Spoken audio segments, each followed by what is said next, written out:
এই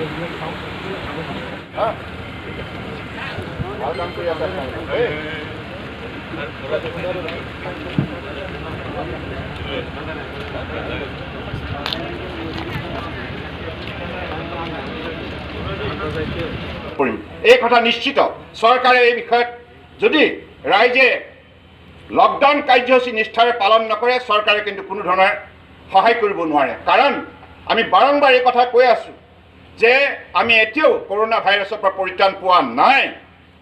ৰাইজ আপোনালোকে মনত ৰাখিব, মই অসমৰ ৰাইজক আন্তৰিকতাৰে আহ্বান জনাইছোঁ, এতিয়াও কৰোণা ভাইৰাছৰ ভেকচিন আৱিষ্কাৰ হোৱা নাই।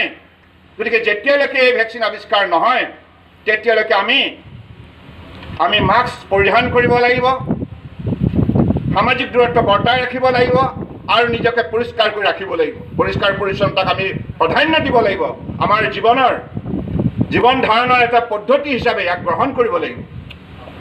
গতিকে মই এই স্থানৰ পৰাই অসমৰ উপায়ুক্ত আৰু আৰক্ষী অধীক্ষক যিমান জিলাত আছে সকলোকে মই নিৰ্দেশ দিছোঁ যে তেখেতসকলে প্ৰতিখন জিলাৰ আমাৰ NCC,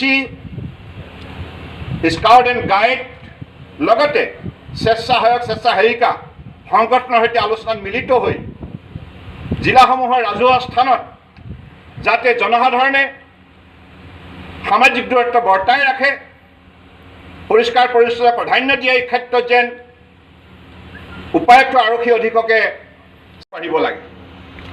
আৰু এইখিনি কাম কৰিবলৈ যাওঁতে আমি সকলোৱে মনত ৰখা উচিত, ৰাইজৰ প্ৰতি আমি শ্ৰদ্ধাশীল হৈ এই কামত আত্মনিয়োগ কৰিব লাগিব।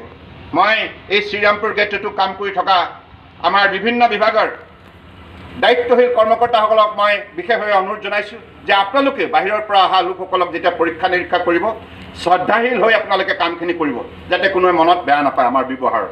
গতিকে এই কথাখিনি অত্যন্ত গুৰুত্বপূৰ্ণ, কাৰণ সময় অত্যন্ত স্পৰ্শকাতৰ।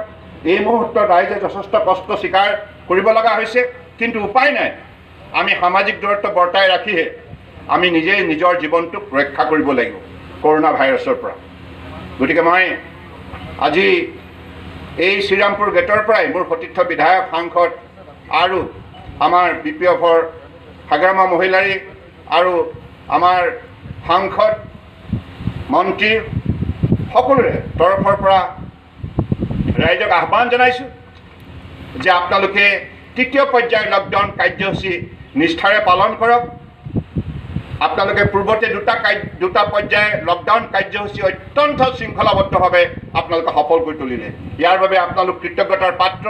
মই আপোনালোকক শ্ৰদ্ধা সহকাৰে ধন্যবাদ জ্ঞাপন কৰিছোঁ। মই আশা ৰাখিছোঁ অহা 17 মে তাৰিখলৈকে চলিব লগা এই লকডাউন কাৰ্যসূচী নিশ্চিতভাৱে দৃঢ়তাৰে শৃংখলাবদ্ধ হৈ আপোনালোকে পৰিষ্কাৰ কৰি থাকি ইয়াকো সফল ৰূপ দিব, যাতে ভাৰতবৰ্ষৰ 135 কোটি জনগণৰ মাজত এই বাৰ্তা যায় যে অসমৰ 3 কোটি 30 লক্ষ লোকে লকডাউন বৰ্তমান চলি আছে।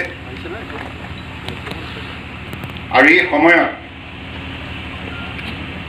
ভাৰত চৰকাৰৰ গৃহ মন্ত্ৰালয়ে যি নীতি নিৰ্দেশনা ৰাজ্য চৰকাৰলৈ প্ৰেৰণ কৰিছে, সেই নীতি নিৰ্দেশনা শৃংখলাবদ্ধভাৱে নিষ্ঠাৰে পালন কৰাৰ উদ্দেশ্যে ৰাজ্য চৰকাৰে বিভিন্ন ধৰণৰ পদক্ষেপ হাতত লৈছে। ভাৰতবৰ্ষৰ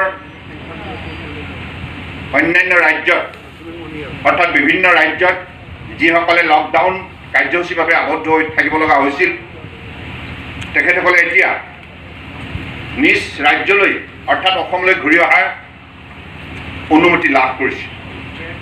আৰু সেইমৰ্মে আমিও এই বিষয়ত যিখিনি ৰাজ্য চৰকাৰে ল'বলগীয়া সাৱধানতা সেইখিনি আমিও ইয়াত নিষ্ঠাৰে গ্ৰহণ কৰিছোঁ। আৰু সেইবাবে সীমামূৰীয়া যিকেইটা পথ আছে এই পথকেইটাত